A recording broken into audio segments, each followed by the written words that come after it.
آمن الرسول بما انزل الیہ من ربہ والمؤمنون، تصدیق کی رسول نے اس شے کی کہ جو اس پر نازل کی گئی اس کے رب کی جانب سے، اور تصدیق کی اہل ایمان نے۔ یہاں بڑا ایک اہم مسئلہ زیر بحث ہے، وہ یہ ہے کہ یہ تصدیق کی اصل بنیاد کیا ہوتی ہے۔ پہلی بات تو یہ کہ یہ آیت اس اعتبار سے بڑی ہمارے دل کو لگنے والی آیت ہے کہ اس میں حضور کے لیے بھی یہ کہ حضور بھی ایمان لائے ہیں۔ اصل میں تو ایمان جو ہے وہ حضور پر ایمان ہے، ہم حضور پر ایمان رکھتے ہیں صلی اللہ علیہ وسلم، لیکن یہ کہ یہ مرحلہ حضور پر بھی آیا ہے، حضور بھی ایمان لائے ہیں۔ اور قرآن مجید میں بعض مواقع پر کہا گیا آپ یہ کہہ دیجئے انا اول المومنین انا اول المسلمین، سب سے پہلا ایمان لانے والا تو میں ہوں۔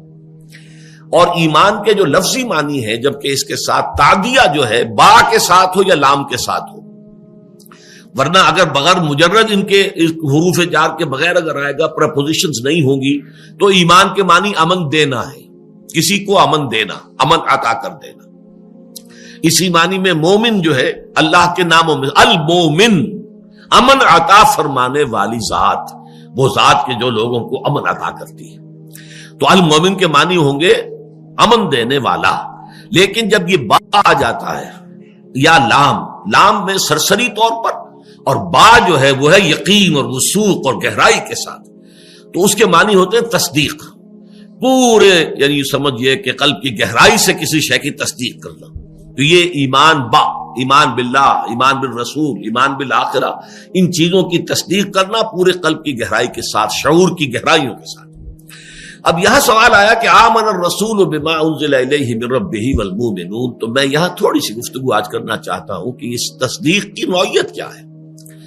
ظاہر بات ہے کہ تصدیق کی جاتی ہے کسی شخص کی طرف سے کسی بات کی جو کہ خود اسے پہلے سے معلوم ہو۔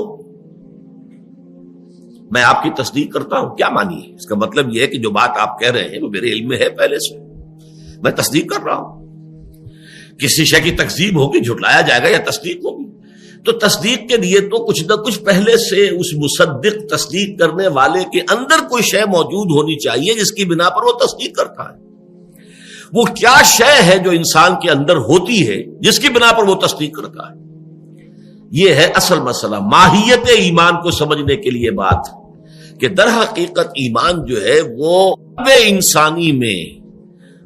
قلب انسانی کی مکین ہے، روح انسانی، اس روح انسانی میں یہ ایمان موجود ہے، صرف ذہول کے پردے پڑ گئے ہیں، غفلت کے پردے پڑ گئے ہیں، اپنی دنیاوی مشغولیات میں آ کر ادھر توجہ نہیں ہوئے، دل کی طرف اور روح کی طرف کسی کا کوئی رجحان ہی نہیں ہے، اس وجہ سے وہ باتیں جو ہے وہ ذہن سے نکلی ہوئی ہیں، ادھر توجہ ہی نہیں ہے، وہ آپ کے فوکس آف اٹینشن کے اندر نہیں ہے، ورنہ وہ تو اندر ہے۔ یہ روح جو ہے، جو کہ الامر من اللہ ہے، قل الروح من امر ربی، جس کو اللہ تعالیٰ نے متعدد مقامات پر اپنی ذات کی طرف جو ہے منسوب کیا ہے، وَنَفَخْتُ فِيهِ مِن رُوحِي، اس میں میں اپنی روح میں سے پھونک دوں۔ سورہ سجدہ میں بھی وَنَفَخَ فِيهِ مِن رُوحِهِ، اللہ نے اس میں اپنی روح میں سے پھونک دیا۔ تو اگرچہ ہم اس کے معنی یہ نہیں لیتے کہ اللہ کی روح کا کوئی جز تھا جو آگے آئے، بلکہ یہ کہ اس کی کہتے یہ تشریف، اس کی عظمت اور اس کی ذات باری تعالیٰ کے ساتھ فی الجملہ قرب کی وجہ سے اس کو اللہ تعالیٰ نے اس طریقے سے اپنی ذات کی طرف منسوب کیا ہے۔ لیکن اس روح انسانی کے اندر دو چیزیں موجود ہیں، اچھی طرح سمجھ لیجئے، اگرچہ ڈورمنٹ ہیں، سوئی ہوئی ہیں، جیسے کہ خاکستر ہو، ایک انگارہ ہے، اس کے اوپر راکھ اتنی آ گئی ہے کہ آپ کو پتہ ہی نہیں کہ اندر اس کے جو ہے آگ موجود ہے، وہ اتنا اس کے اوپر جو ہے وہ راکھ آ چکی ہے، لیکن وہ راکھ ذرا ہٹاتے تو معلوم ہوتا کہ اندر تو وہ دہتا ہوا ایک انگارہ موجود ہے۔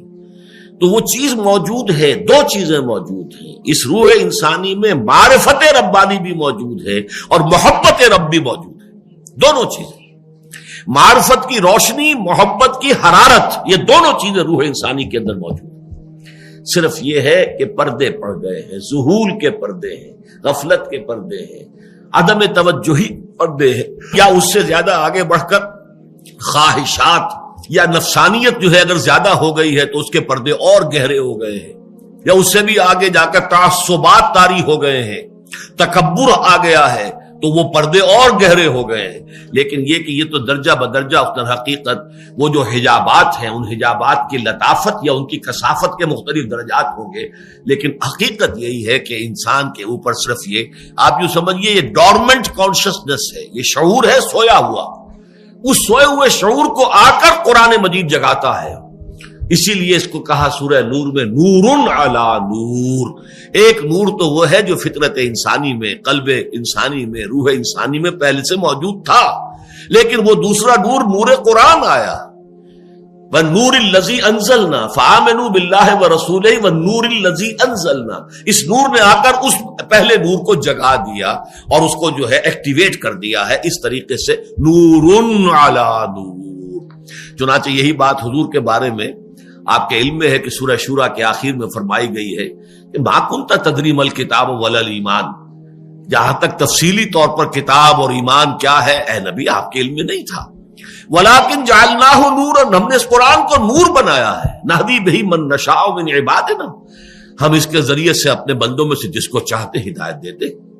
وَإِنَّكَ لَتَهْدِي إِلَىٰ صِرَاطٍ مُسْتَقِيمٍ. اب جب یہ قرآن آپ پر نازل ہو گیا، آپ کے وجود میں سرایت کر گیا، آپ کا باطن اس سے جگمگا اٹھا، منور ہو گیا، اب آپ ہدایت دیں گے نوع انسانی کو. إِنَّكَ لَتَهْدِي إِلَىٰ صِرَاطٍ مُسْتَقِيمٍ. گویا کہ آپ مجسم، آپ بن گئے ہیں وہ لائٹ ہاؤس، وہ روشنی کا مینار کے جو جہازوں کو راستہ بتاتا ہے اور بتاتا ہے، خبردار کرتا ہے کہ ادھر چٹان ہے، ادھر مت جانا.